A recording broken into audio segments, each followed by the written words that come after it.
Hello everyone, this is Brett and thank you for tuning in. Today's video is going to be a thread response to a video going around the YouTube vinyl community about 5 artists you will not find in my collection. Before we dig into that, if you're new to my channel and have yet to subscribe, please click the subscribe button, turn on the notifications, and I look forward to interacting with you in the comments. Alright, so this thread was started by Steve over at the YouTube channel All the World's a Stage. I will leave a link for his channel and you can watch his original video if you decide to participate in it. Generally, I talk about music. I always talk about music that I like. So with this one, I was approaching it as a kind of a fun exercise. And also, Steve sounds like he has a Chicago accent, and since I was born and raised in Chicago, I figured I will dig in on it for that reason as well. When it comes to music, being a music teacher, I'm always working on music with students of all different styles, so I'm always exposed to all kinds of stuff. So I might go one day I'm working on a classic rock song, the next it's some sort of doom metal, or I'm working on a jazz walking bass line, or a student wants to play in their church band and we're working on chord progressions. So if a student loves something and they're excited about it, then I'm excited for them to learn it. So and with music, I never use the word hate about anything, because even if it's something I'm not drawn to, there's at least always something, one component of it, that I find that I really like, whether it's a great bass line, the guitar player's tone, the singer's great backing vocals, the production is excellent. That's how I always look at things. So I chose 5 artists, and I may do a bonus one at the end, that I'm just not drawn to, and it's not for lack of trying, it's not for lack of exposure. It's just kind of not my thing. So let's kick things off here with my first choice here, and these are in no particular order. All right. Oh, and Steve also prefaced that these have to be big bands, big artists, not small, obscure bands or artists. So big names, and that's kind of what I went with here. First off, The Who. I know a lot of people love this band, and I want to just say Baba O'Reilly, I think, is a great song. I love that song.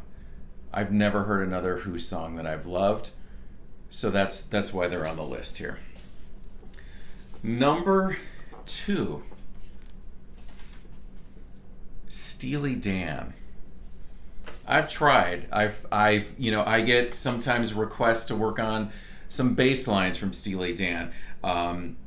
Sometimes I work on their songs. So I appreciate the musicianship, but to me, overrated.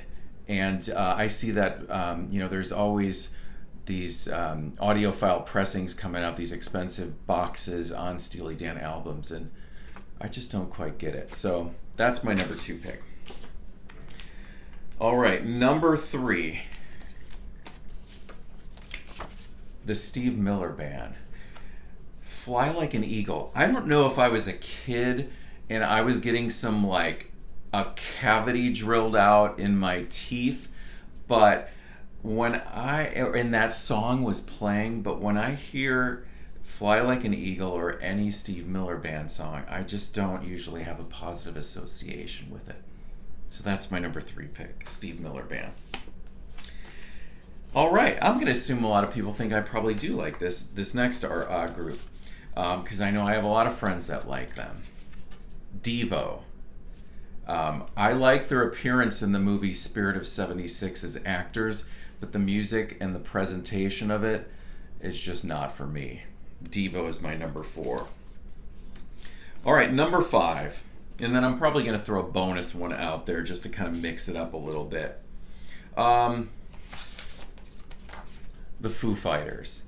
I really respect Dave Grohl as a musician. I appreciate that a lot of people, his band means an awful lot to a lot of people around the world, and I highly respect that. His drumming with Nirvana, but as a band, I've just never been drawn to the music of Foo Fighters. I do want to say that there is one Foo Fighters song that I really do like, and it was only because it came via Glenn Campbell. on his all covers album, Meet Glenn Campbell. He did a version of Times Like These that's just beautiful. At the time this came out and I listened to it, it made me realize, oh, maybe I'm missing something in the Foo Fighters because this song is great. But I'm just not into it. But I do recommend Glenn Campbell's version here, and plus this album in particular. It's got These Days, the Jackson Browne song that Nico did, Walls, the Tom Petty song, Sadly Beautiful from The Replacements, U2's All I Want Is You, Green Day's Good Riddance. So yeah, so the Foo Fighters is my number 5 pick. And then I'm going to go with one more bonus one, the band Blur. So I have friends that love Blur. I just had a conversation with a couple of friends of mine about Blur.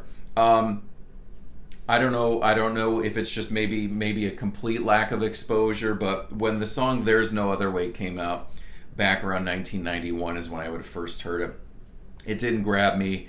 I never ended up pursuing much of their music, although I think the song The Universal from 1995's The Great Escape is a really good song. But overall, Blur, I'm just not into. But you know, I always reevaluate things. Whether it's a student is like, oh, I want to work on this song, and then I end up going, wow, what have I been missing all this time? Or I have a friend that sends me a record, and they're like, I really love this, and I think you would too.